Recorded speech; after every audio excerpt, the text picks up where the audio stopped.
We are live. Welcome to the Portfolio Builder members only update. No trials today. So this is a members exclusive. A huge jump in return for the high risk portfolio as our Boyle, NRGU, and Ethereum all went up significantly with the bond position going down and FNGU currently down or flat on the day. So we're back to a 20% return year to date on the high risk portfolio. I'm going to cover that first, and then we'll jump into the safe growth strategy. So if we come over to the members only risk calculator, it's where you can punch in how much money you want to invest, and it tells you exactly how many shares to purchase. So again, today we've been seeing gains on the Ethereum, the oil, and the natural gas play. And we're about flat on the tech, treasuries, and crash insurance play. So right now, for every $2,107 invested, you should own 16 shares of UVXY, 34 shares of TMF. Again, UVXY is your stock crash insurance. TMF is the long end of the US Treasury market. You're betting that interest rates will fall over time. And then we have ETHE, the Grayscale Trust, which is a position in Ethereum. With 50 shares, we have a leveraged tech plays, the gigantic tech companies, FNGU, leverage times 3, 24 shares. And we have 1 share of NRGU. These are the big US oil and gas giants, leverage times 3. And then we're betting on natural gas in America going up because of problems in Europe. And there's a huge discrepancy in natural gas prices in Europe compared to the US with Boyle, 6 shares. So the plan is to predict when the war is going to end and then sell NRGU and Boyle and then spread that out into treasuries, Ethereum, and FNGU. And so we're betting basically what was once a hyperinflation era is going to revert into a deflationary cycle until there's more stimulus passed, which is unlikely to happen anytime soon in the US beyond our current level of government spending, which is still quite massive. So that's the plan. As far as the war, it looks like we're about 4 weeks for Donbass to fall, Ukraine to retreat, and then I think we may have a high likelihood of a ceasefire. So that's all playing out pretty well as far as how we've calculated it. And we still got oil above 100. So as long as oil is above 100, we're going to want to be long in RGU because these companies are printing profit at record pace with oil at this level. Meanwhile, Gazprom has cut off energy to Germany. So massive problems for Europe if they don't come to a ceasefire with Russia before winter. So there's going to be a lot of pressure to make that happen. All the pro-war leaders are essentially losing their places in politics, as predicted. And then we have uprisings across Europe, across the Middle East, across emerging markets. So the shit is officially hitting the fan because the cost of living is too high. And this is all what we've been predicting. Okay, so very good. My estimate for selling NRGU and Boyle is most likely in less than 8 weeks. The Ukrainians are losing ground very rapidly, and I believe that we're going to be in a very good situation for a ceasefire here within 8 weeks. So that'll be the timing most likely to make a trade alert for the high risk portfolio. Okay, great. So let's now go to the safe growth. Safe growth is not going to be as much of a risk taker in some of these assets like Ethereum or Boyle, for example. And it's underperforming the high risk strategy. So what it does own is every major corporation globally, and it has key positions in raw materials like oil, lithium, cobalt, uranium. So it is down 28% year to date.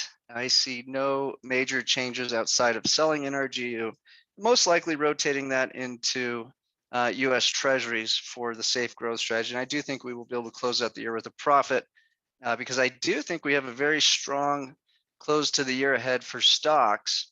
with Goldilocks-like conditions, so long as they end this silly war with Ukraine, which again, the political pressure for this is mounting by the day. If we look at the safe growth strategy, for every $991 following the strategy, you should have 8 shares of UVXY, 7 shares of TMF, 2 shares of UPRO, 6 shares of EDC, 1 share of RAMX, 3 shares of GBTC, 2 shares of the triple Q, 1 share of NRGU, 2 shares of URA.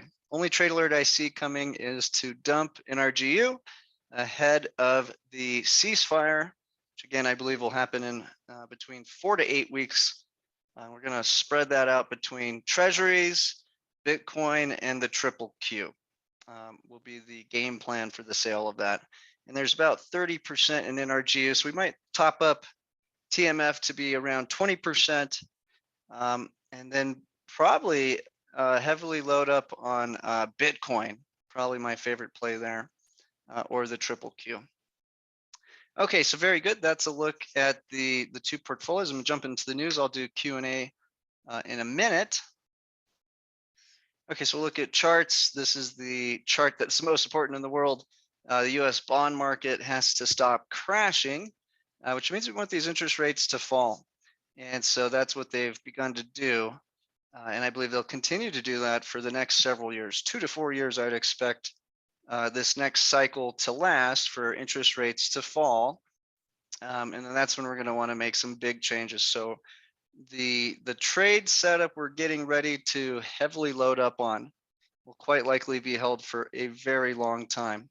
And that's unless something causes food and energy costs to stay elevated at this current level. But with the robust backlash that's happening worldwide due to food and energy inflation, I believe the pressure will be to get those costs down. So that's a look at the treasury market. It's starting to do what we want, and that's why we're starting to get good results in our portfolio.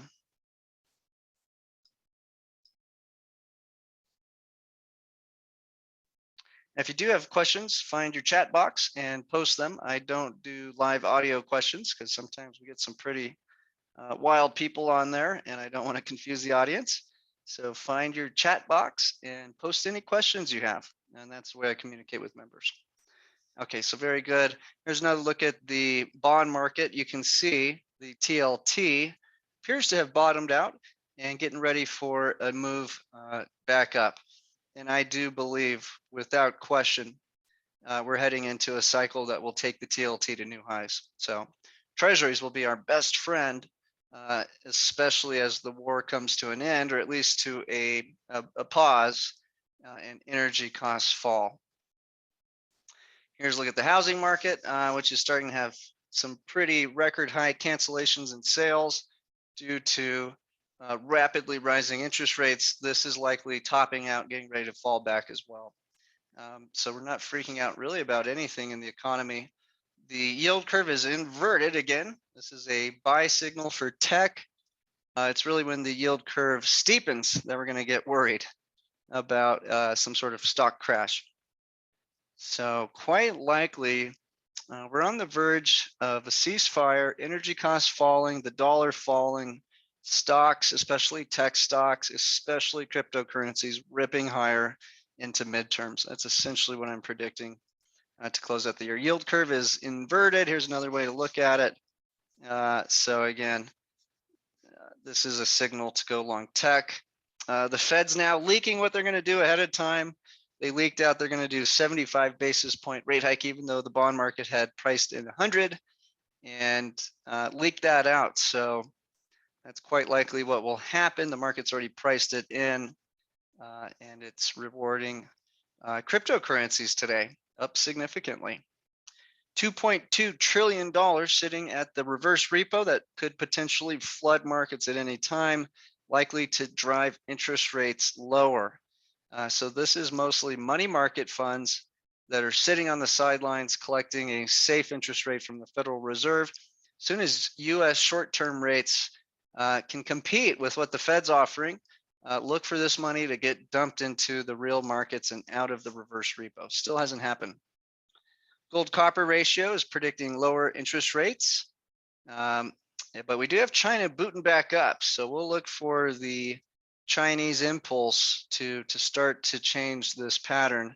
If we zoom in a little bit more, we can see it's already slowly starting to outperform with copper above and gold below, but that's only 2 days. If we zoom out a bit, you can see the clear signal here is that there's lower interest rates.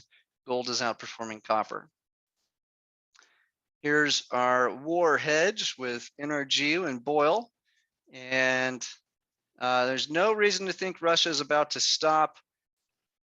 There's a possibility, again, that they're going to take Donbass and then call it a victory for now and regroup. So we'll see if that's the case. If they keep marching on all the way into winter, things get ugly quickly, and we may have to recalibrate CPI, interest rates, markets. In general, I think if the war does not end in about 8 weeks, there could be problems ahead, which could cause energy costs and food costs to spike back to those record levels we saw in February and March. Lumber futures are telling us the same signal that we've got deflation and lower energy costs ahead. This has been predictive of oil ahead of the curve and still pointing lower. So again, we have this artificial problems domestically blocking energy production, and then we have artificial problems created via not negotiating with Russia that's caused these high prices. So this problem could be resolved at any time. We need to be careful being long oil and NRGU because every other commodity metal is falling rapidly right now. Dollar index went higher than I thought possible, hitting 108, falling a little bit today, and we get that big bounce in crypto. So in the next 4 years, as interest rates fall, I would expect the DXY to bottom out either on the 89 resistance level or perhaps $10 lower. And this is what could really send Bitcoin to extreme levels. So getting very, very good setup here for cryptocurrencies in this next cycle with interest rates falling. And again, the wild card is, can we keep energy and food costs down? Otherwise, it's unlikely we get this big melt up and fall in the dollar. There's a potential massive short squeeze developing in the Japanese currency and bond market.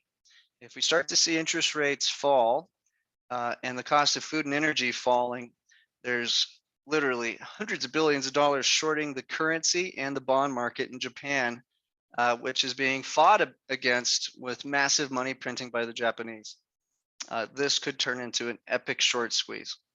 And we're also having epic amounts of short positions in inverse ETFs, in hedge funds, all across the board. So the setup for a short squeeze is really getting better by the day. Now, if you want to leverage position in crypto and don't want to own ETHE, we recommend hitting up Dean on our sales team to learn about Rebel dividends. These are some of the cryptocurrencies we hold outside of Ethereum. These are the top Ethereum applications. So we've got Matic, Curve, Uniswap, Aave, Sand, Balancer, and Mana. And you can see Polygon has just been going hyperbolic since the 17th, up 132%. So once again, the strategy we recommend is to replace ETHE with the high risk strategy or GBTC with the safe growth. And rather than hold that in your stock brokerage account, invest in our corporation, which does a leveraged bet with a highly diversified, targeted group of altcoins that are on the Ethereum blockchain that can dramatically outperform Ethereum. And you can see over this period, Polygon's up 132%, while Ethereum's up only 36%. This chart, we're looking at Ethereum against the tech giants, making sure this correlation is holding true. And it absolutely is. So as long as we're getting the prediction on interest rates correct and food and energy, this is getting set up for a beautiful move higher. This chart, we have yellow interest rates, green, the big oil and gas companies, pink, the banks, and then in the candlestick, the NASDAQ. And in general, We're seeing the trends play out. We're in general expecting higher interest rates to drive oil and gas higher and tech lower.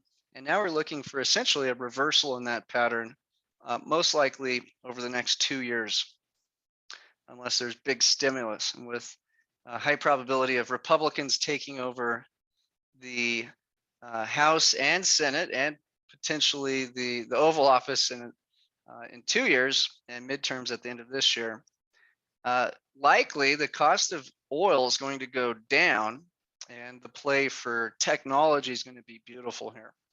As far as more stimulus, probably not a whole lot more stimulus to drive that inflation play. So the way we're positioning, we could be getting more and more aggressive as we see the food and energy costs fall for probably a 2 to 4 year cycle coming up. Okay, this chart, we're looking at Alibaba, Tencent, and Taiwan Semiconductors, seeing if the Chinese are going to finally stop picking on their billionaire corporate class. And so Alibaba keeps having these beautiful melt ups and then they just crash on bad news. So still not seeing a super strong signal. We've got bank runs happening all across China due to insolvent real estate companies. So yeah, a lot of problems still in China, but they are ramping back up their economy. And it looks like they're getting ready to really print a lot of money here now that the inflation's slowing down. Looks like they did time their lockdowns to help keep the inflation from really wrecking through their economy. And now that it's all starting to cool off, they're turning back the heat. In this chart, we're looking at EFO for Europe, making sure we're not going to have a complete catastrophe that takes down the entire global stock market. So the problem is if they don't get the energy and food crisis solved in Europe, most likely this will create a big, big problem. And I believe this is where we will see the crash begin if there's going to be a global stock market crash. So at this point, EFO has sold off, but it's hanging in there and we're keeping a close eye on it. But if this starts to melt down, this will probably be the best canary in the coal mine that we could have a extreme problem happening in markets. These are the plays for safe growth, betting on uranium, rare earth metals, and copper miners, down significantly over the last few months. And this is primarily due to China having its country locked down. But now they're getting ready to ramp back up and try to hit some decent GDP prints to close out the year with a target of 5.5. So I believe we're getting ready to see a nice melt up in these assets after this sell off here. This chart, we're looking at gold, silver, and the TLT. You can see the TLT crashing took down just about every asset class on the planet, even the banks. The only thing that really survived it was betting on oil and gas. So we're seeing the gold and silver just get crushed here and not looking very attractive at the moment. And also not part of the portfolio. The CPI was rather hot, but it looks like markets are predicting this is the worst of the worst. And we're going to have better prints moving forward. So we had the inflation rate that includes food and energy hit 9.1, and then we had the core inflation rate drop only 0.1. So that was not the best outcome. I do believe that next month the CPIs on both sides will be falling. And this will be very bullish for markets. Non-farm payrolls keeps coming in. We're having more people file for unemployment. That is rising. Still a massive amount of jobs available compared to the job openings. So still seeing a pretty robust labor market. Labor force participation rate has stalled out and starting to fall. This is going to give the Fed reason to slow down these rate hikes. So they're likely to do 75 basis points this month. And if we get a good CPI print and falling food and energy, we could see them dramatically slowing down the rate hikes into midterms and then even cutting rates into next year. That's what the bond market's currently pricing in with futures. Banks continue to grow credit at rapid pace. Consumer continues to borrow and spend. Retail sales jumped. We actually had a record Amazon Prime Day last week. So the economy is still very strong. US consumer spending hit a new high. Now, if you were to readjust this based on inflation, we're not breaking new records. But when we look at just total gross sales, we continue to hit a new high month after month after month, even without new stimulus. As far as imports go, we're still importing lots of goods, and with the dollar extremely strong, it makes importing cheap. New home sales, still strong in the last month. It looks like a record 15%. Only, not a record, but the only time this was worse was in the March lockdowns during the pandemic. So we might see home sales and home sale prices falling along with interest rates. But when we look at the grand scheme of things, still a beautiful trajectory for housing. So not seeing a 2008-like crisis occurring because I believe interest rates are about to fall. Here we can see China had locked down for the whole year, driving their PMI to nearly 35. And I believe this was done specifically to help keep the inflation lower during the attack on Ukraine, which I believe the Chinese were planning with the Russians because they had hoarded 55% of the world's wheat supplies and energy supplies ahead of this. So they were well prepared for what came. Chinese exports ramping back up to record levels, showing the global economy is still healthy, as well as their imports coming back up. So this will be driving those commodities up. Now we can look at the Fed's balance sheet starting to slowly sell off here. They're joking about selling $3 trillion, and it is nothing but a joke if we look at the grand scheme of things. The most they've ever sold of their balance sheet in history was $500 billion. And that was during Trump era. And I believe that was coordinated to cause a crisis. Who knows, but there's no chance in hell they're going to sell $3 trillion worth of their balance sheet here. So this will likely be a short-lived experiment that they're trying to play off. And we're seeing the European central bank's balance sheet start to sell off as well. So the tightening is starting. If we head to the news, nothing too big. EU and the US keep throwing $1 billion a week at Ukraine. Ukraine says they need about $9 billion a month to survive. The Fed leaked that they're going to do a 75 basis point rate hike, which market loved. Celsius has filed for bankruptcy. People had their money in there, are not going to get it all back. The Three Arrows hedge fund that lost $30 billion, the founders have fled the country. Looks like most of the pain in crypto is gone and behind us now. And there's a lot of wipeouts. Okay, very good. So I'm going to go back to, but yeah, there's not a whole lot of news outside of that to present. So we'll go back to the track record and do Q&A.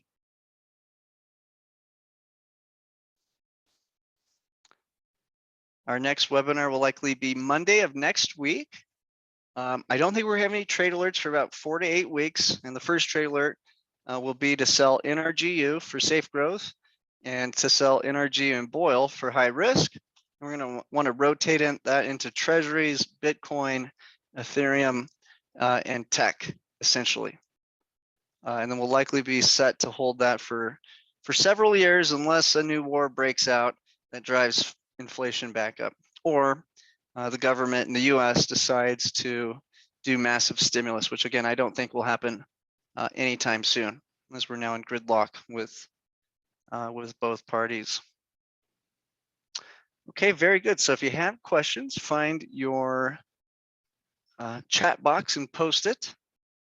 Otherwise, Rebel Dividends has a webinar tomorrow, and then we'll be back next Monday for Portfolio Builder. And again, I see very low chance of us changing any positions anytime soon. I think it's take about 4 more weeks for Russia to take Donbass and then potentially be at a point where they might declare victory and start negotiating reversals of these sanctions. And there's gonna be a lot of pressure for Europeans to say, look, we stopped the Russians, we cost them a fortune, we decimated 20% of their military. and we're going to get your food and energy costs down, which is what the people really want. So again, please use your chat box if you have questions. I don't do live audio. Sometimes we get some wild comments that are not appropriate for the audience. That can be confusing.